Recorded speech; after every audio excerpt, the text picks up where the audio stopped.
பார்க்குறதுக்கு மைசூர் பாக் மாதிரி இருக்கும். ஆனா இது கிடையாது. சூப்பரான பன்சி ரவைய வச்சு ஒரு கேக் செய்யலாம். இப்போ வாங்க எப்படி பண்ணுறதுன்னு பார்க்கலாம். 1 கப் அளவுக்கு ரவை எடுத்துக்கோங்க. அரைச்சு எடுத்துக்கலாம். ஒரு பவுலில் 1/4 கப் அளவுக்கு தயிர், 1/4 கப் அளவுக்கு நெய் உருக்கி எடுத்துருக்கேன்.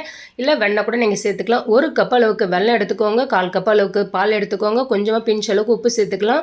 அரைச்ச ரவையும் இது கூடவே சேர்த்துட்டு 1/4 teaspoon baking soda, 1/4 teaspoon baking powder, 1 teaspoon அளவுக்கு வெண்ணிலா எசன்ஸ் எல்லாத்தையும் நல்லா மிக்ஸ் பண்ணி விட்டுட்டு ஒரு 10 நிமிஷம் வரைக்கும் ரவையை ஊற விட்டுருங்க. சாஃப்டாக ஆகும்.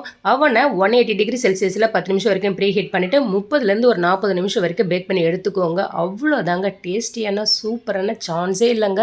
நல்ல க்ரன்ச்சியாக இருக்குது, உள்ளே நல்லா சாஃப்டாக இருக்கும். ட்ரை பண்ணி பாருங்கள். நீங்கள் ப்ரௌனி கூட வச்சு சாப்பிடலாம். சூடாக சாப்பிடும்போது டிஃப்ரெண்ட்டான ஒரு டேஸ்ட்டில் இருக்குது. மேலே பார்க்குறதுக்கு எப்படி நல்லா கோல்டு கலரில் தகன்னு மின்னுது பாருங்கள். ரொம்ப சிம்பிளான இன்க்ரீடியன்ட் தான். ட்ரை பண்ணி பார்த்துட்டு எப்படி இருந்ததுன்னு மறக்காமல் உங்களுடைய ஃபீட்பேக்கை கமெண்ட் பண்ணுங்கள். செஞ்சும் பாருங்கள். குழந்தைங்க ரொம்பவே நல்லாவே விரும்பி சாப்பிடுவாங்க. நல்லா சாஃப்டாக இருந்தது.